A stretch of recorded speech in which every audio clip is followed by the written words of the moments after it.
deeply personal and impactful for our community. Please know that your voice and input are vital to our work. Let's approach this evening with the shared goal of doing what's best for our students, staff, and the district as a whole. Again, thank you all for being here. Okay, roll call. Well, we have 3 members of our board here. Members Walker and Moore are unable to be here. Item 1.4, adoption of the agenda. Is there a motion? Is there a second?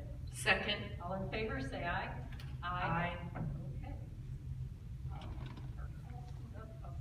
All right.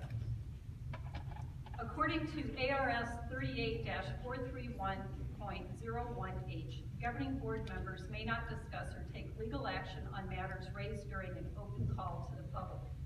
The only allowable responses a governing board member may make are: 1, a board member may respond if there is a direct criticism of the board; 2, a board member may direct staff to look into a matter; or 3, a board member can ask to have this item placed on a future agenda. Speakers need to be mindful of what they say when presenting to the board. Inappropriate comments could be considered slanderous. We have a number of comments tonight, and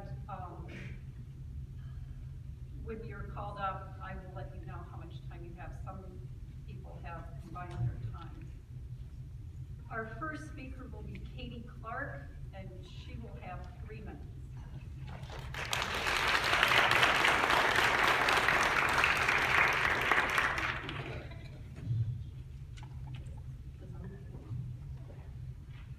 Good evening, President Busby and members of the board. We are here tonight to discuss a proposal aimed at addressing a serious issue within our district, one that has persisted for many years. For years, the district has allowed 2 campuses to operate at a financial loss, one of which was over $600,000 in the red last year. Despite this alarming situation, no action has been taken to resolve it.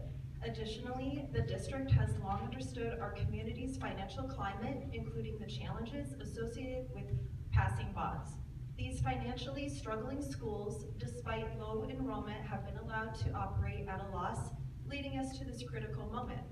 The cabinet has now proposed using the students, families, and faculty at Lone Mountain to address this issue.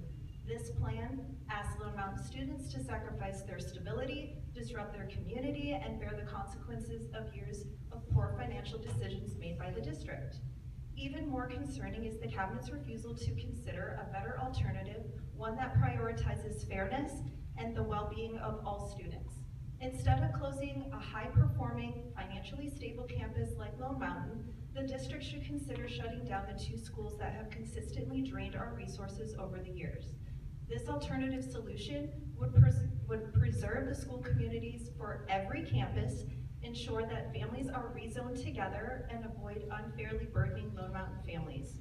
While no school closure is ideal, it is evident that closing Desert Willow and Desert Sun is the most sensible option, benefiting the majority of students, parents, and the community as a whole.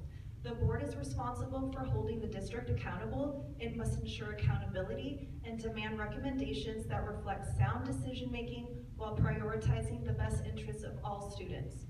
Lone Mountain and its students, families, faculty, and surrounding community should not be sacrificed to rectify years of mismanagement.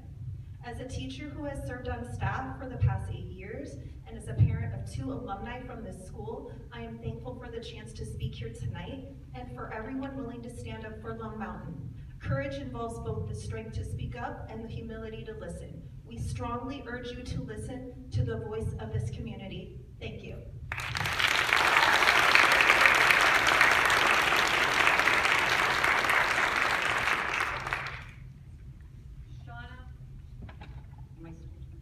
Shauna Charma. She will have 4 minutes. I have 4 minutes? That's on my sheet.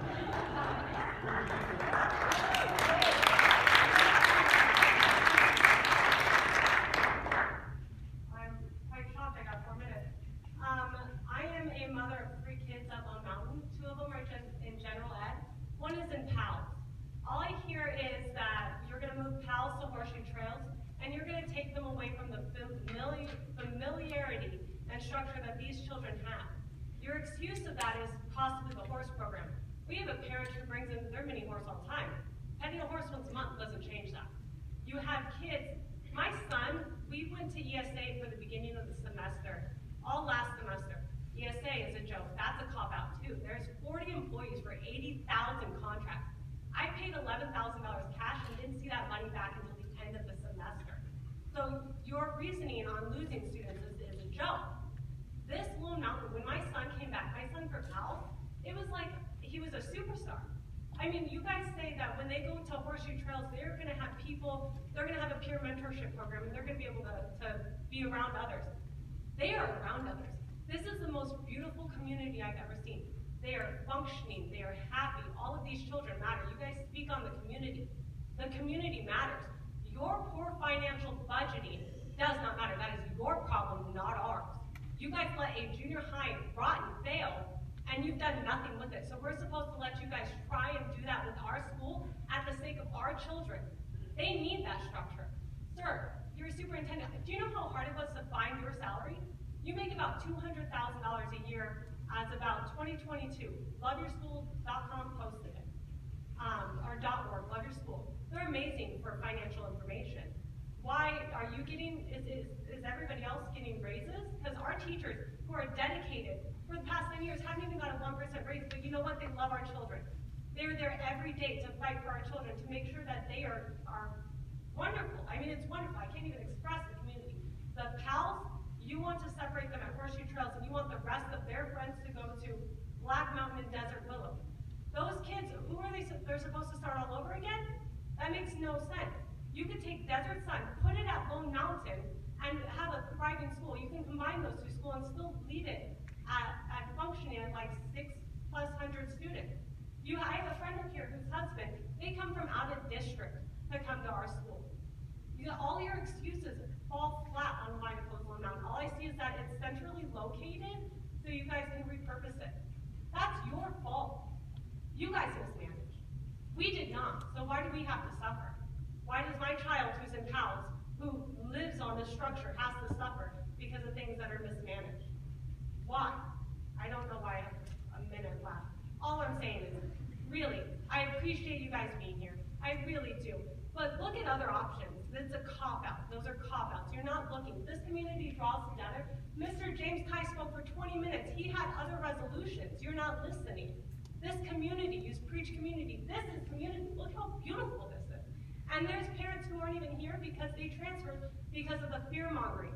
This rumor of closing the school has been going on since last year. People have transferred to Paradise Valley because they were so afraid to have their kids start over on the process of their journey. But yet, you guys didn't address that until, what, I think you guys said December you guys spoke to Lone Mountain teachers? Was it December they let you know? That's a slap in the face to these teachers who have sat there and listened to these rumors. That is not kind. Do right. You're in the position for a reason. Do right.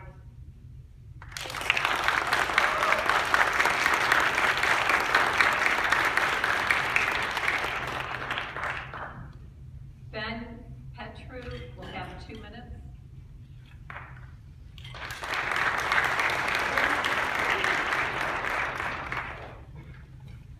Does my work too? All right, thank you. My name is Benjamin Petru. I'm a father of 2 kids at Lone Mountain Elementary School. We're zoned for Desert Willow, but we chose specifically to go to Lone Mountain due to the community. I understand the need to close schools. We don't need 5 elementary schools here open. We're not running at capacity. And no matter which school we close, somebody's gonna be upset. You can't please everybody. However, I think that the current recommendation for why we're choosing to close Lone Mountain is not logical. You guys keep preaching about this is about the community and the kids.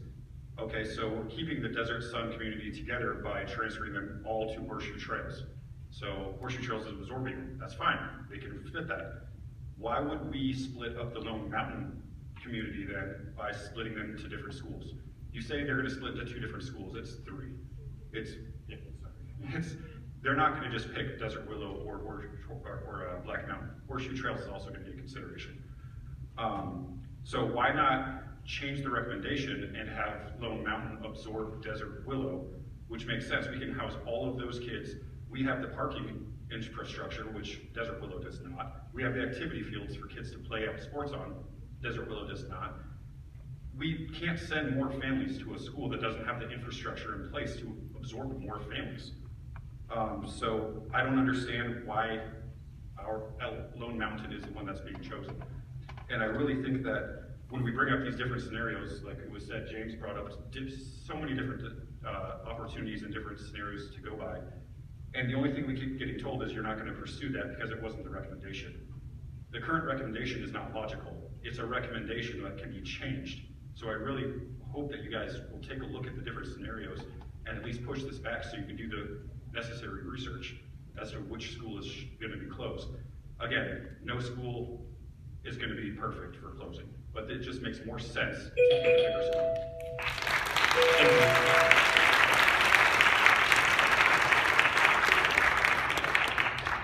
Julie Harris, you'll have 1 minute.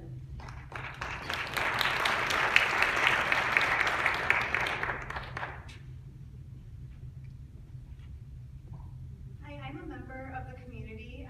I do not have students at any of the elementary schools, but I'm concerned about the decision to close both Lone Mountain Elementary and Desert Sun. When we moved here 3.5 years ago, we decided to move to this area because I had a sense of community and a thriving school district. We came from a community in the Midwest with the top-ranking public schools, and that was an important asset in finding a new location. We live in the Monte Vista neighborhood that borders Lone Mountain. The fact that there is no clear plan for the proposed closed campuses is a big concern for us. There's a large city park, I'm sure everyone knows, going in on the corner of 56 and Montgomery. And the plans for this park include amenities, which is public bathrooms, and just it's a large space with over 300 parking spaces.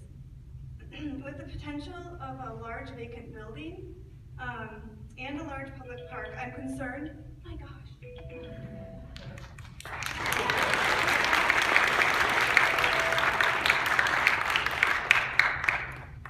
James Carrick, you'll have 7 minutes. I'll share mine. Hi, I'm James Carrick, and I have grown up in this district and taught in this district for a long time. We'll just go with that. And at every level, from pre-K all the way up through 12th grade, and 5 of the campuses, I believe is my current role. I'm going to focus on really one item, and I've said this in emails multiple times, so I'm not going to spend the entire 7 minutes, but you said it at the beginning, the focus of this and focus of the board is what's best for kids, teachers, and the school district. Not sure how breaking up a school into 4 different campuses is best for kids, let alone the teachers or the school district. That seems to be the biggest point for me. You're talking about moving the PALS program to Horseshoe Trails, away from all the peers that they've been around for all this time. You have anyone living east of Cave Creek going to Black Mountain. Anyone living west of Cave Creek going to Desert Willow. Anyone that's not at our school by zoning, so everyone that's there on the variance, which is quite a few kids, going back to their home schools, which if that's Desert Sun, then going to Horseshoe Trails. So we're actually splitting the kids amongst 4 campuses. Then we're thinking about moving 5th grade up to middle school as well. If what's best for kids is what you're looking for, this is not the option you should be considering. All I ask is that you take the recommendation and say, let's look at some other options. I know that the group looked at other options, but in 4 meetings, I'm not sure how much detail was actually looked at. So take the time you have to make the right decision before you make the wrong decision. Thank you.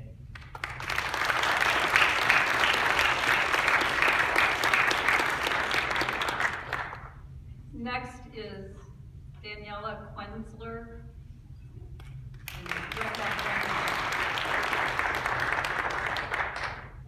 Thank you for saying my name correctly.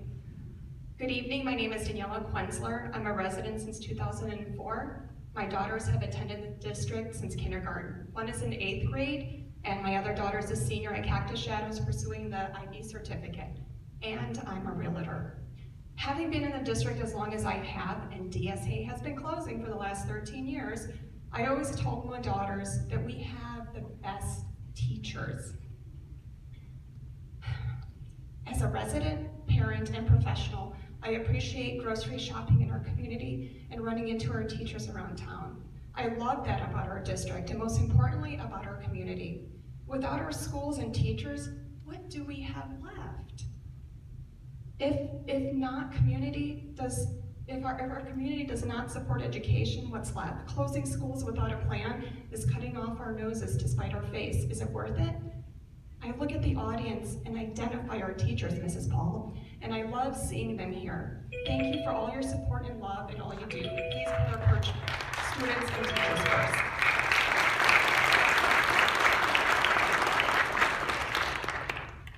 Next is Robert Vallejo. I'm not sure if I pronounced her name right.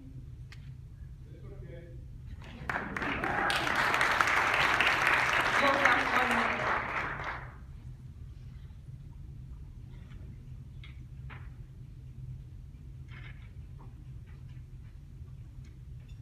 Hello, guys.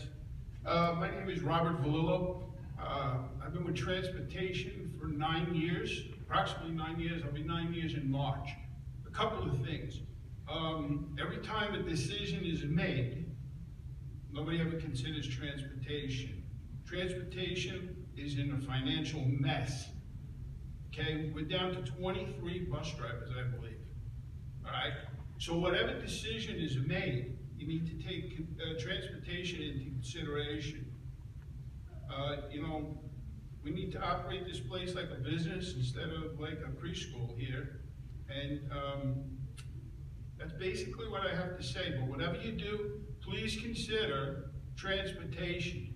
Closing on the half a day on Wednesdays, a financial mess.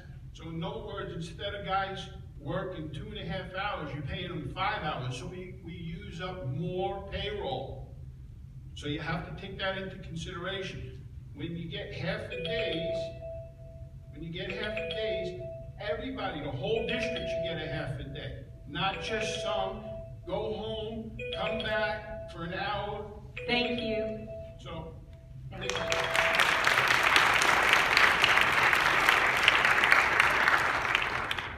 Our next speaker is Gianna Fioramonti.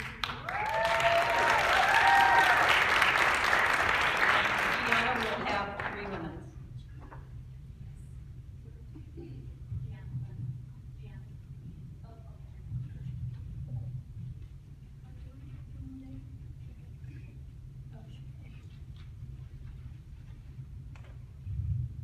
Good evening, President Busby and members of the board. My name is Gianna. My name is Brooklyn. We are cousins, and along with our siblings, we attend Low Mountain Elementary. Low Mountain has been more than just a school to us, it has been more like a second home. Our grandma used to work at Low Mountain before we were ever born, and now both of our moms are teachers there too. We have made so many friends who have become like family over the past 5 years, and we love all the teachers and staff members that keep us safe and help us learn every day. Recently, we learned the plan to close Low Mountain would cause our school to be divided amongst all the other schools. My brothers and I would be zoned for Desert Willow, a school we don't want to attend. My sister and I would go to Horseshoe Trail. Some of our closest friends would be zoned for Black Mountain. It makes us really sad to think about being separated from our friends, teachers, and even cousins if the plan in place moves forward. There has to be a better way to keep my friends together, since the plan keeps every other school community together. Why not us? We have even heard that we might have to become middle schoolers next year. This is a scary thought. I am not even sure I feel ready for that, and I'm pretty sure she won't even be able to carry the backpack. We have waited all this time to be the leaders on campus, and knowing this might never happen seems kind of unfair. We already missed our kindergarten graduation because of COVID, and now we are having the whole year cut off of our elementary years and missing out on all the things we've looked forward to about being 6th graders. This proposal needs to be rejected so there's more time to make the best decision for students. After all, aren't the students supposed to be the driving force behind all decisions? Thank you for listening to us.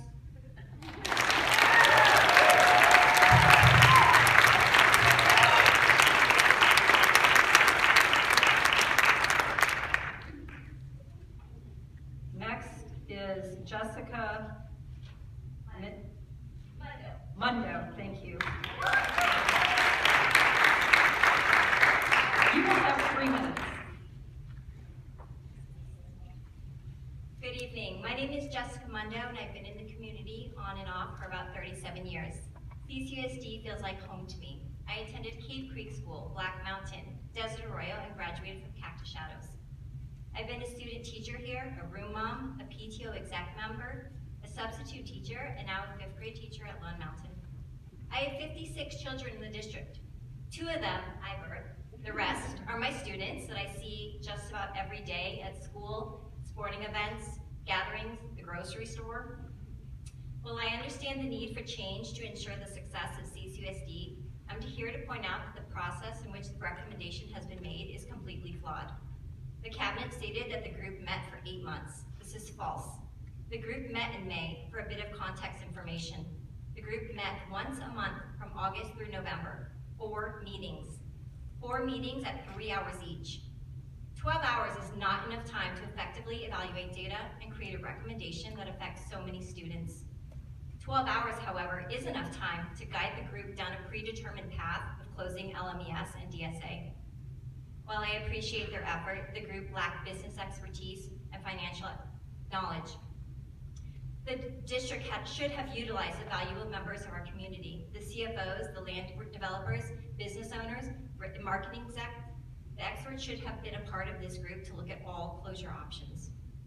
Upon reviewing the presentation that recommends closing LMES and DSA, I found the lack of data odd. Where is information that shows savings for each school should they close? I'm guessing this information was left out for a reason. In addition, the lack of planning to implement closures will affect hundreds of students as well as staff. This fly by the seat of their pants, backwards approach of closing the schools first and then assessing how the campuses can create revenue is irresponsible. The fact that there is no plan for the working parts of this big change is extremely unsettling as a teacher and a parent. To our school board members, please consider the feasibility and benefits of merging the staff and students of Desert Willow into Lone Mountain. This would avoid for all the elementary school communities to remain together and avoid unnecessary disruption. Please do not get hung up on that 37% for the SFD. As it has been stated, this coverage is not guaranteed. Horseshoe Trails is not guaranteed at 100%, yet they will remain open. So why is the district willing to take that risk with Horseshoe Trails and not Lone Mountain? Why aren't they willing to take that risk on a school that is actually profitable and has high enrollment numbers? Why are they willing to close Lone Mountain without being transparent about the savings of closing other schools? This process has not put students in the forefront. This will have lasting negative repercussions, and that North Star will slowly dim. Thank you.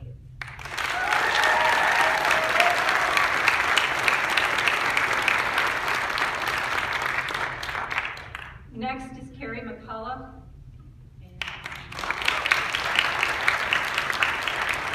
Carrie will have 6 minutes.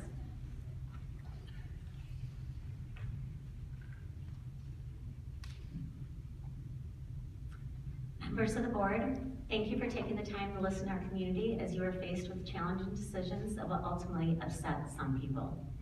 I am sure you are tired of hearing from me, but I will reiterate some of the points that have been brought up this past month. Change is hard, but necessary. My hope is that the changes implemented will ultimately benefit the whole community. If campuses must be repurposed, I hope that combining schools will blend the best of both to form new schools, while keeping both cultures intact, rebranding in a way that makes everyone feel at home.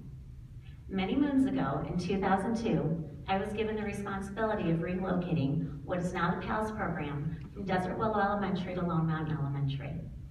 As I've mentioned before, I thoroughly enjoyed being a part of the Roadrunner staff, and I was reluctant to move. The PALS program was a great part of Desert Willow, and I was happy to be there. As a few of us older people remember, just days before the school year began, the building we now know as Lone Mountain was ready. In a frenzy, staff and community members worked tirelessly to make sure the furniture and essentials were in place for the first day. What many didn't realize was that long before the concrete foundation was even poured, the new staff at Lone Mountain had already been meeting to lay the school foundation for a strong, positive school culture, one that has continued for decades. 6 years ago, I was assigned to teach a self-contained program similar to PALS at DSA. Once again, I was surrounded by incredible staff and a wonderful program. but this too did not remain at DSA long. The difference is that the self-contained special education programs that were one of many programs at Desert Willow and Desert Sun, but at DSA, they're the heart of the school. I had the privilege of being involved in the planning and development of what we now call Lone Mountain. I know firsthand how much time and effort went into creating a unified, strong community. While each campus in CCUSD is special in its own right, Lone Mountain is unique. The dedication of the entire district staff is unparalleled. While things like test scores or the STEAM program can be replicated elsewhere, the culture of Lone Mountain cannot be replicated. Students within the PALS program have strong bonds with the students and staff at Lone Mountain. They are the familiar faces they look forward to seeing every day. There's a level of comfort there. Just last week at the Lone Mountain Forum and tonight, I saw a previous student of mine who was in the PALS program. Both of our faces lit up with excitement as I went over to give him a hug. I needed that hug. None of those familiar faces will be at Horseshoe Trails. That sense of acceptance, empathy, the character shown by the students, staff, and community is what makes Lone Mountain stand out. My older two boys were zoned for Desert Willow, but I chose Lone Mountain. While I'm confident they would have received a great education at either school, I wanted them to experience the same passion for people that I feel. My youngest started kindergarten at DSA, and while his experience with Mrs. Paul, who was here, was fantastic, and I was teaching on that wonderful campus, I did move him back to Lone Mountain. I wanted him to have the same deep understanding of diversity and acceptance. I can't articulate it, but it exists at Lone Mountain. For those of you who know my three boys, you know they've kept my husband and me on my toes since the day they were born. But you also know they would do anything for anyone. For example, my youngest, currently a 5th grader at Lone Mountain, speaks about all the students at Lone Mountain, those in his class and those assigned to the PALS program, with equal respect. Everyone has their strengths and everyone has their challenges, but to him, they're simply kids. His mindset is something that cannot be duplicated. As you consider school closures, I urge you to think about what dividing up the Lone Mountain community into 3 different elementary campuses would mean. Horseshoe Trails is a wonderful school, but moving the PALS program there is just that, moving a program, not a culture.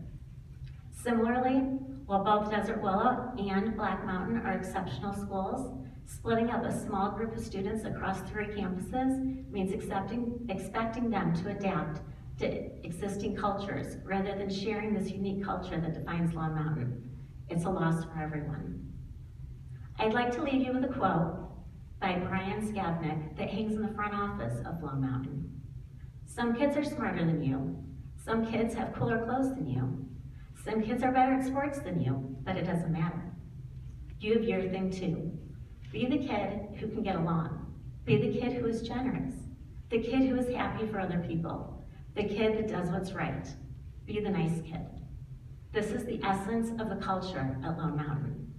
If this community is divided across 3 schools, the district and community risk losing something very special. And as a parent, I know I want the nice kid.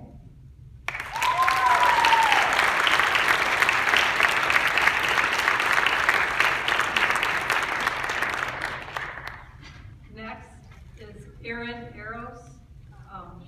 Enos, I'm sorry. Erin, you will have 4 minutes.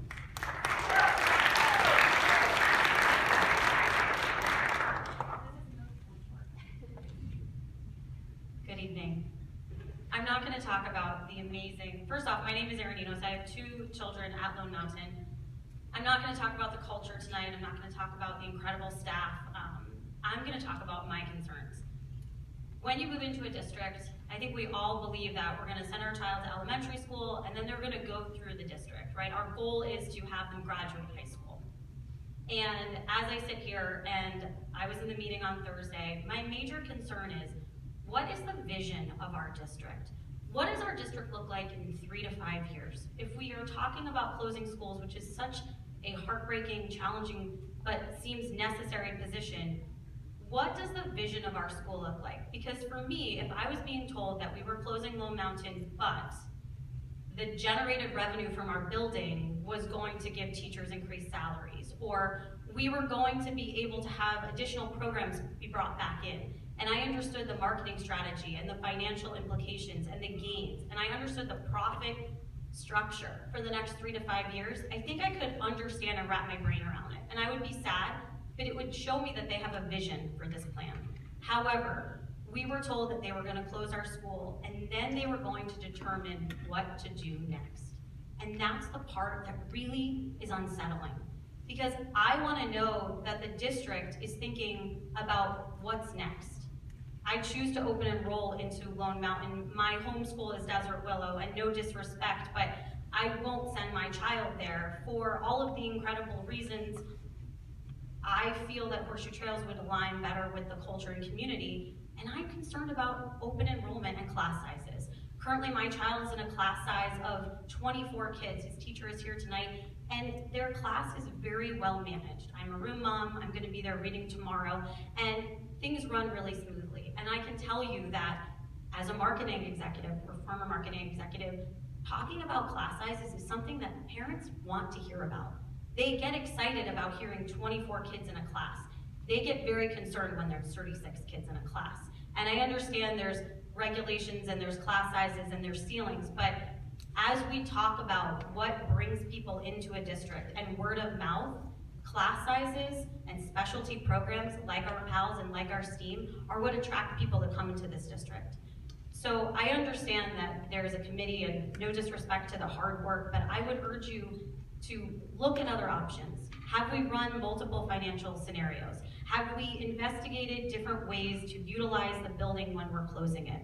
Because to hear that we don't know yet is not a settling feeling. And I additionally would say that class sizes and open enrollment is a tricky thing. We as parents are going to open enroll our children, but I am going to really struggle with the type of education my child is going to get coming from a class size of 24 to then going to a class size of potentially 35. And I think that puts an extreme burden on the teachers and also just the classroom management. I respect your time. Thank you for listening to our concerns. And I will just say that a big missing piece of this is the marketing of our district and how we lure people in. Because I come from back east, and this has a small town community feel that you can't get just anywhere. And I would hate to see that lost by the dissolution of the amazing programs at these schools. Thank you.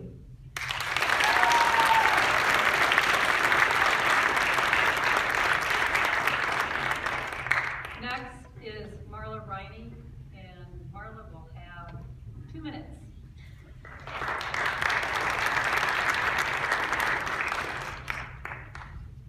Good evening. I am Marla Riney. I'm a proud Desert Sun Academy parent and a committed Cave Creek resident.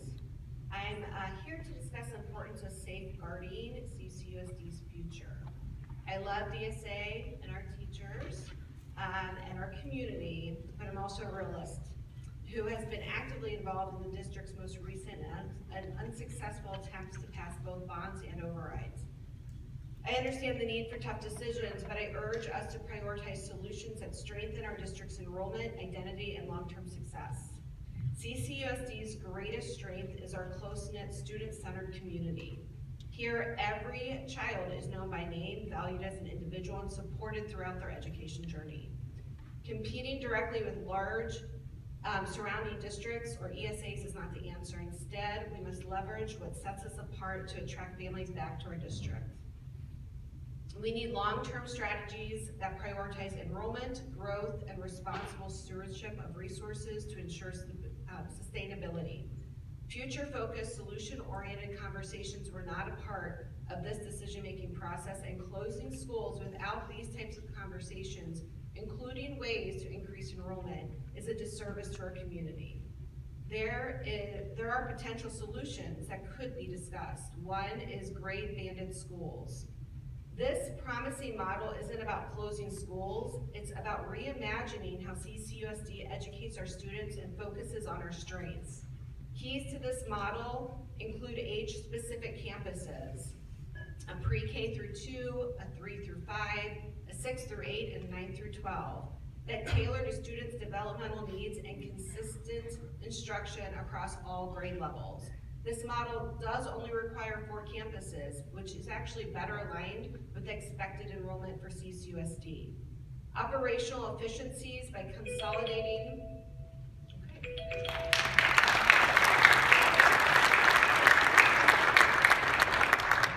Next is Amy Kessinger, and Amy will have 1 minute. Come on down, Amy. My time was supposed to go to Marla. Oh. She should have one more minute. Go ahead. Go ahead. 1 minute. So again, the key to this model, operational efficiency by consolidating underutilized campuses and aligning district resources such as their specialized program offerings. A unified identity where students become Falcons on day 1 of pre-K through their graduation, fostering community cohesion and pride.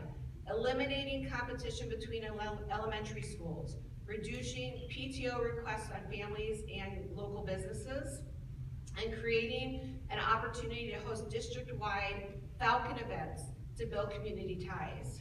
Although I'm saddened by the chance of DSA closing its doors, I'm encouraging CCUSD leadership to embrace this time as a time of transformation, considering not just immediate challenges, but the potential to build a stronger, more sustainable district.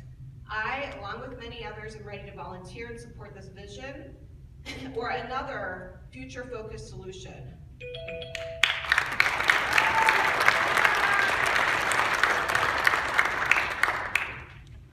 Next is Anna Boone, and Anna will have 2 minutes.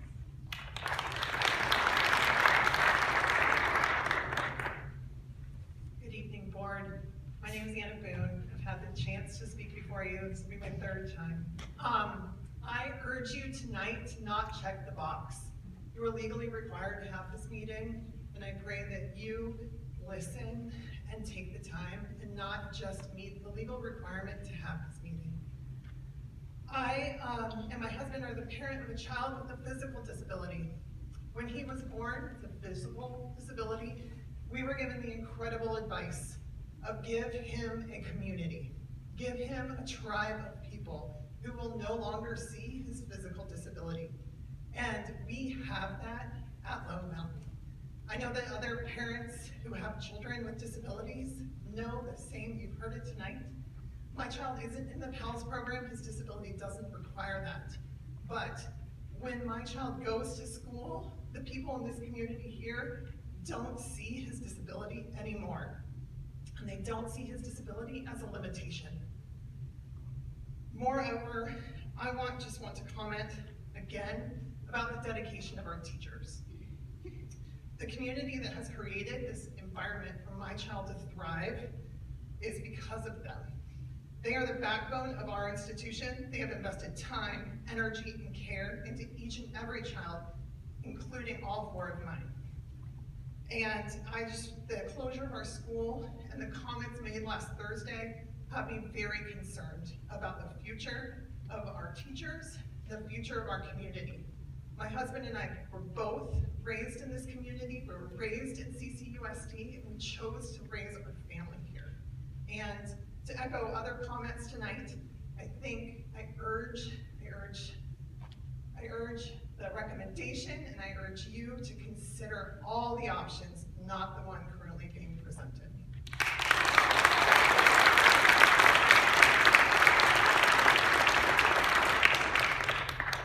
Our next speaker is Annette McQueen, and Annette will have 4 minutes.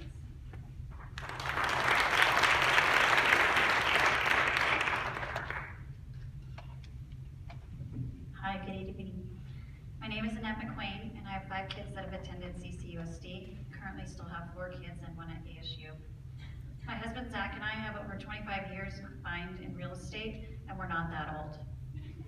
So thank you for having the opportunity to be heard tonight, not just the opportunity to speak. I want to address a critical aspect of this discussion surrounding the potential closure of schools and the subsequent lease or sale of these properties. Specifically, I want to highlight Arizona Revised Statute 15-119 and its implications for the school district decisions. According to this statute, if the district decides to sell or lease any of the closed buildings, it must offer these properties to charter schools and private schools that are committed to serving K-12 students and are willing to pay fair market value. However, I'm deeply concerned that despite this law, the district may avoid leasing to these organizations by choosing to let the buildings sit vacant, as we've seen in the case of Desert Arroyo Middle School. This approach not only undermines the intent of the law, but it also leaves our district with unused properties and drains resources instead of generating revenue. I urge the board to consider this reality as part of your decision making. If you plan to lease these properties but have no intention of leasing to educational organization because of the concerns about competition from charter or private schools, then we're perpetuating a cycle of waste and we're not following the law. If this is not addressed, these closed schools could become empty shells, further costing the district money while failing to serve any purpose for our community. Tonight, I'm joined by my aunt and my parents, as they are also local Cave Creek residents.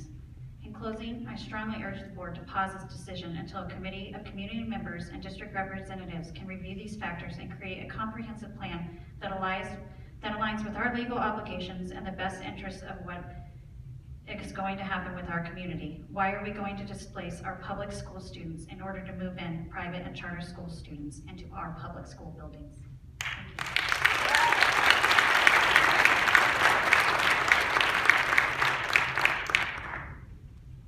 Our next speaker is James Kai, and James will have 35 minutes.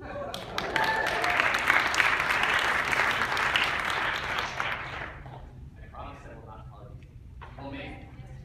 I'm going to just yield a couple of, this is Julie Harris, a neighbor of ours, and get a chance to finish, so I'd like to just yield some of my time to her. That would be okay. Thank you. Go ahead. Okay.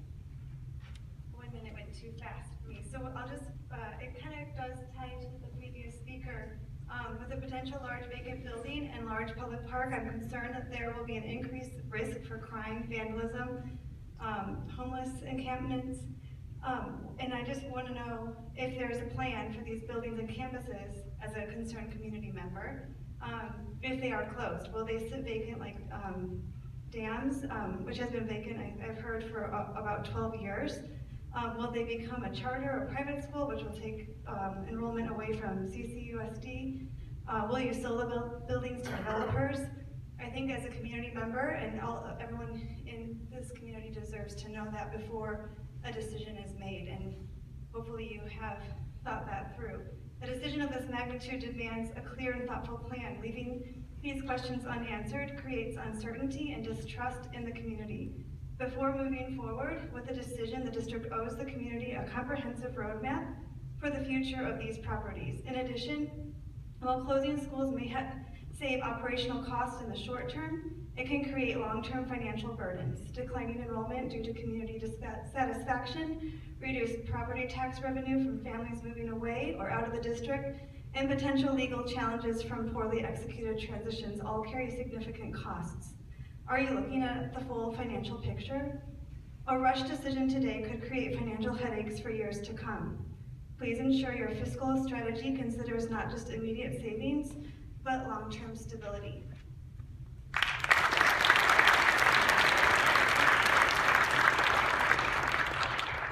Thank you all. My wife should and I brought my computer again, so I have to deal with that little piece of it. All right. Board, President Busby, President members, Palmer, Fortney, and the cabinet, thank you so much for your time. I appreciate all the conversations that we've had. We've had countless. I appreciate you guys letting me speak with you and enjoy talking with you as well. So, as I said on Thursday night, this is a very difficult decision, right? We've all talked about all those things. What I'd like to talk about is, this community. So we have had a little bit, but I counted over 100 people here. And that means a lot. This is an inflection point, I think, as a community. At 35 minutes, I think I counted over 40 plus minutes as well that were between all the other speakers that were going on.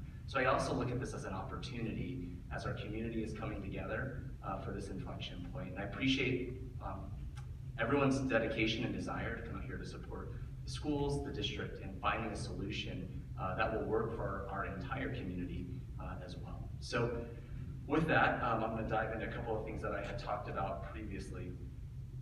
As I mentioned before, I have a senior in the district as well as a first grader. And so we've had the fortunate benefit of just really being able to enjoy countless professionals, teachers, principals, administrators through this district, and we've loved it. We have loved the small town feel that we have, but being part of a bigger community. I love going to the grocery store and seeing my neighbors. I love all of those aspects, and that's why we've committed here. For those of you who may not know, I grew up in Tucson. I do run a family business in that area, and my extended family has continually tried to draw me back down there. But my wife grew up here, my in-laws are here, and we love it here. So that's why I decided to jump in and get involved a little bit more. As I was going through all of the presentations and everything else that we were looking at, we talked about the North Star. We've talked about that, what's best for students, and what will result in the future financial stability for CCUSD. I think some of the difficulties that we've got within this is the rush in making that decision. I know there's timelines, there's contracts, there's a lot of things that are going into it, but not knowing what the result will be. And a lot of us, a lot of board, a lot of the cabinet weren't involved with the shutdown of Desert Aurora Middle School. But what we're doing right now with not knowing about the plan, there's a lot of feelings of we may be going into that situation, especially with the difficulty of what we're going to do with that campus. As I mentioned previously when I spoke with the school funding district, or school funding board as it's also known, at this point there are no dollars available in their end of useful life program to be able to use it for demolition.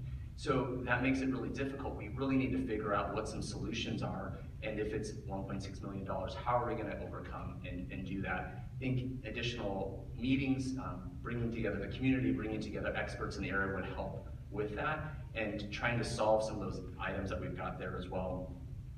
Some of the items as we go through it a little bit more as well, talking about the geographic location pieces, and with where Lone Mountain is, Desert Willow, we've had a lot of different things that have gone that way in the discussion. On the repurposing side, I did get a chance as well. I've been trying to speak. In my last speech, you heard me say I've had a chance to speak to administrators, I've had a chance to speak to board members, I've had a chance to speak to legislature, lobbyists, teachers, parents, to really try to understand what's going on. The added person I did get a chance to speak to is Michelle Pino with Arizona Land Advisors, who's a broker with that committee. She's been charged with repurposing district schools, so for the Madison School District, for the Higley School District, Buckeye, Kyrene, and Agua Fria, and just to be able to understand kind of a perspective of what uses are. And there's a lot of different, I think, opportunities, but being able to make those decisions in 4 meetings is difficult. So I think having the time and effort to speak with those people, she had suggested doing an additional analysis, although we have the demographic study, but knowing what future state land pieces that we may be having coming in. I think the demographic study took that into consideration, but how does that go into it, and then looking at our purposes. So one of the options when we talked about the 3 different campuses of maybe repurposing Desert Willow versus LMES, she agreed with me that we really need to know, ideally for the school district, it would be good to know what that exit strategy would be, because each of those have a different purpose. As I mentioned at Desert Willow, with the location in the community, if it was truly a need for a sale and the ability to not have that on the books anymore from a financial standpoint, it potentially has more viable options because of the density of the neighborhood, which again could bring affordability of housing and units, senior care, but the proximity to Cave Creek Road, as well as Lone Mountain, could help with those things, versus Lone Mountain School being located in a cul-de-sac in essence at this point in time, and not having that ability for all their multiple uses, maybe large lots. As you're aware, Shea Homes is building a new subdivision on 56th Street. When we look at those homes, the price of those homes are anywhere from $1.8 to $2.2 million. So it's great for property value in that regards, but does it help us with some of the needs to attract younger families? From my experience in development and doing different projects, I think it's always important to be able to have different product, let's just say, for homes, so that you have a continuing continuum of families going through, or people at different life stages. It allows for a healthy community. So again, one suggestion is the possibility of revamping that. I'm saying that, and I'm not saying it like, hey, this is the silver bullet. I'm just saying that these are the things that we could be talking through some of those things before rushing into a decision at this point. Talking through the programs, and I think looking at the item, I got some feedback from the community and what maybe hit home. And I think what concerns me a little bit on the plan now is our ability to attract students. So, we're in the state of Arizona. Public choice education choice is probably the biggest choice option out of the whole entire country. Part of that push is challenging public education, all of the schools. What are we doing to create utilizing our unique ability in the town of Phoenix, Scottsdale, Cave Creek, right? The Cave Creek Unified School District, we are unique. This community, and I know a lot of these people from years of being here coming together to be able to do different things and utilizing that. What are we doing to attract students? What are we doing to draw them in? And I think the concern is as we eliminate and cut back, like I said before, you don't grow, we're calling it a business, you don't grow anything from a school or a business if you continue to cut back. You've got to attract and draw in. So going back to this being an inflection point, and I'm going to ask for a quick survey of hands, which if people were looking, we need a bond and override. That's been the discussion that we've had. Who would help and with that effort? Could you show me a raise of hands who would participate in that at this point? So I know it's an easier thing to say, right? When we're here, people have signed up on the form, and we do have people that have said, yes, we're willing to be able to help do that. I know it's a long road and not an easy one to be able to do it, but I think, again, at this inflection point, once we get to the point if we're shutting these all down, it gets tougher and tougher to be able to try to do that. But utilizing, different options from the door knocking to being able to get out in the community, educating our high schoolers. I've had a really unique opportunity to talk to all my kids a little bit about public service and trying to get involved in that. And I have a senior who's 17, will be 18. She would love to vote to support this. And I imagine there's other 18-year-olds that will be voting here soon. And this being an off-election cycle, it could be a really good opportunity. So I would request from the cabinet as well as the board, I don't know what that process looks like, but I think there would be a good opportunity to be able to look at that and really chase that down as an opportunity. Use this momentum. We are in a serious position, right? Difficult choices that go through, but those serious choices really create a lot of opportunity for us as we kind of get a chance to come together. So I know there's a lot of hurt and emotion, but I do think all these kids and all these families could come together to be able to do that. I know in the past, we've always heard that there's been financial difficulty, but I don't think it's been brought to light the same way that we're experiencing it today. I'd like to touch base a little bit on the SFD and just clarify that, because I do think that was a major talking point when we were looking at Lone Mountain as a school for closure. As I mentioned before, the funds that they're right now $185 million worth of unfunded liabilities per the state fund department and the BRG, which is a lot of acronyms, but that's the Building Renewal Grant Program that's utilized for that program. So and again, talking to different people within the SFD as well as Arizona Tax, not relying on that as a major factor. It's important, and it's important to understand. But if that school gets repurposed for central district use, it still has the same liability that it would be as a school. So that 37% kind of coverage doesn't really change in that, only unless we were to repurpose it entirely, or if we didn't use it for a school and we leased it, we would then have 100% liability. So I know that it's looked at that way, but I don't know if that's such a critical item when you then take into consideration the age of the school, the location, what happens with the added population from bringing students to different campuses. So I'll hit on that a little bit too. So when we're looking at different schools, if you choose to go that route, and when looking at Desert Willow versus Lone Mountain as an opportunity, due to the additional students that would be there, and I think it was around 800, I think I had a traffic engineer take a look at it, and using I think about 2 students per for each car, it requires about 1,656 feet of stacking. I have a map here, which I won't be able to show, but the map right now shows that's 1,671 feet, kind of using the turnabout there, and I'll drop this off to y'all later because it's going to be really hard to see. But if full stacking at capacity, it gets the traffic going into Cave Creek, which we want to be cautious about that. Whereas within Lone Mountain, because of the fact that we have such a long stacking ability, it really is halfway or maybe a quarter way down the road on Montgomery. So I think, again, the location pieces are important to be able to take a look at all those aspects. And there's so much. So I don't want to get too hard on the fact that as we're trying to make these decisions, but I think getting the right experts, really magnifying on the community and utilizing people that are willing to do it. I've spoken to a lot of people. What's amazing as well is the people that have come out to help assist in this project, and we each all have different skill sets, right? So we can bring different situations. Mr. McQuain, and that's husband, he's actually working on a project and right now and has been gone, but I will tell you, his resource, his ability, his project management is such a great skill set that complements my ability not to be organized, but I can just blabber a lot. So that's the difference, but we all have different abilities that way as well. So the other items I think that are important too, we talked about attraction, what are we doing, the bonds, the inflection point.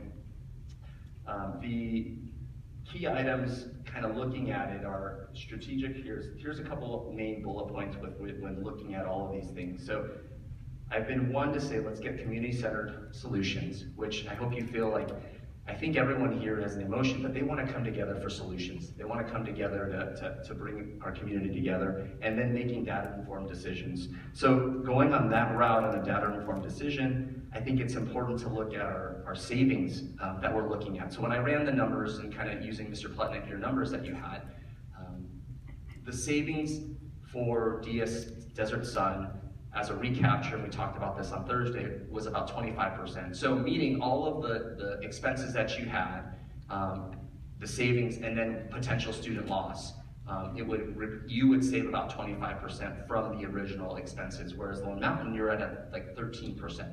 So when I look at that, and I don't know completely, and I'd love to have this discussion to understand it better, but as I look at that $768,000, it's only about like a 2% savings on the overall budget. So that's why I think the community is asking you to pause to, especially with the Lone Mountain situation, of 13% savings to shutting down a community, that yes, that expense could be guaranteed, it could be greater, it could be less depending on the student loss, but holding that expense loss on 13%, I feel like it's a lot to ask for without knowing kind of what that next step and plan will be, because that drag could continue to be greater if we aren't able to solve it. All right, so the key things I think, and you've heard it over and over again, is the vision and what we're gonna be doing. So I know a couple items that have been talked about as maybe as a community center for the Lone Mountain facility. This can take additional research, but my conversations that I've had with the city, she's the Parks and Rec director for the northeast part of Phoenix, and I'm gonna butcher her name, so I won't say it, but she said historically the city of Phoenix has never taken over existing community facilities. They usually build it up from the ground up because they have to bond and they have to do those things in that scenario. So again, I think it's not a bad idea. I think those are good ideas, but we need to kind of spend that time to figure those out. But if it's not a viable solution, I think it can, to have another empty building, which we have now with Desert Arroyo, that's where those concerns come into as well. Okay, I talked longer than I thought, so I apologize. The The last part, and I think it's exciting if we were to combine Desert Willow and/or Lone Mountain, is the ability to have programs, to allow for a Spanish immersion program, and then to hopefully have enough efficiencies to then get a solid STEAM program, right? And again, get our schools to be known for unique things that will draw people to come. Like our kids are excited to be able to do that. My kids that have had the full STEAM program have been excited to be able to see that. So I think those are continued opportunities that we have. With all of those things, let me make sure that I've gotten everything that we were chatting through a little bit. So lastly, I think risks that we are making, there's risks on decision or indecision at the end of the day. And I think although we're making a decision and we can count the expense loss, what is the risk that we're taking by doing that versus taking a little bit of time and being able to really think through some viable solutions to help mitigate that.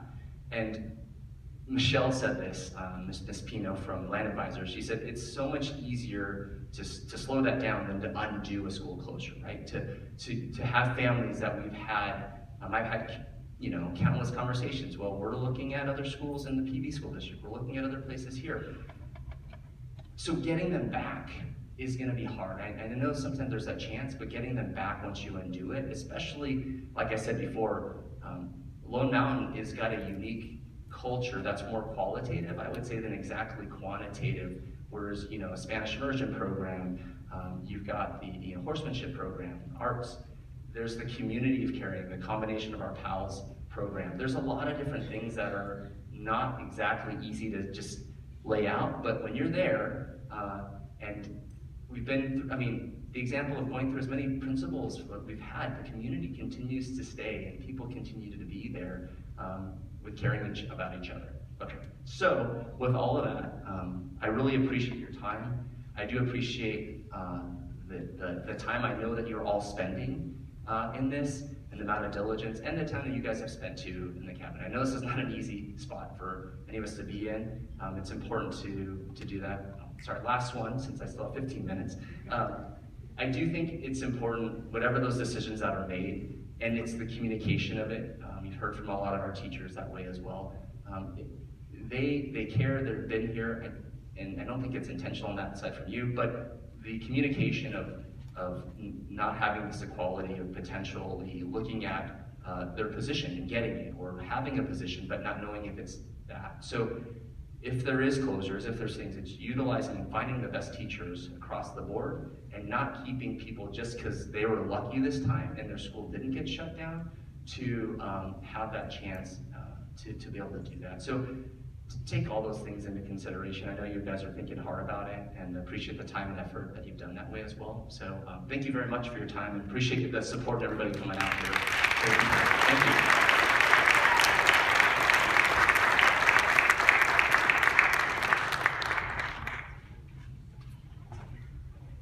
Our next speaker is Louise Dahey, and Louise will have 2 minutes.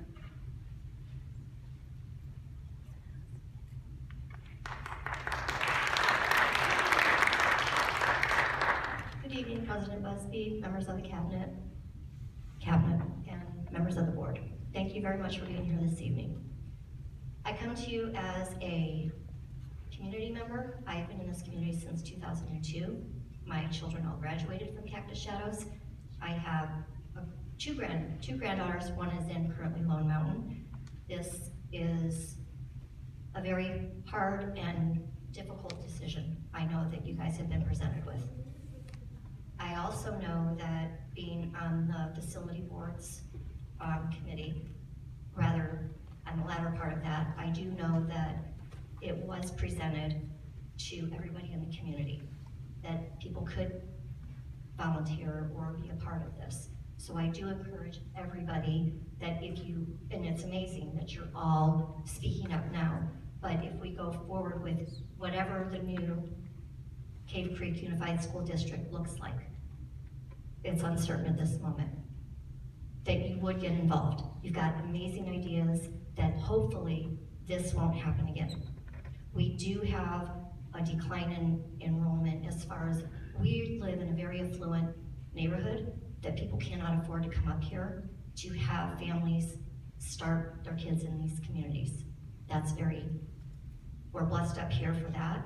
And I feel personally that if we're down this trajectory in another 3-4 years, we're gonna be right back here again because we don't have the enrollment. I just wanna say, I know that this is a very difficult decision. Recommendation is not easy. It's hard to recommend a school, let alone 2 schools, and we're all going to be impacted. I just ask that as a community member that we embrace one another because we are all in this together and it will be affected by everybody. Thank you for your time. That was our last speaker, and I would like to thank everybody who spoke tonight. We certainly appreciate all of your comments, your insights, and your passion. Those are the things that make this district great. And with that said, is there a motion to adjourn?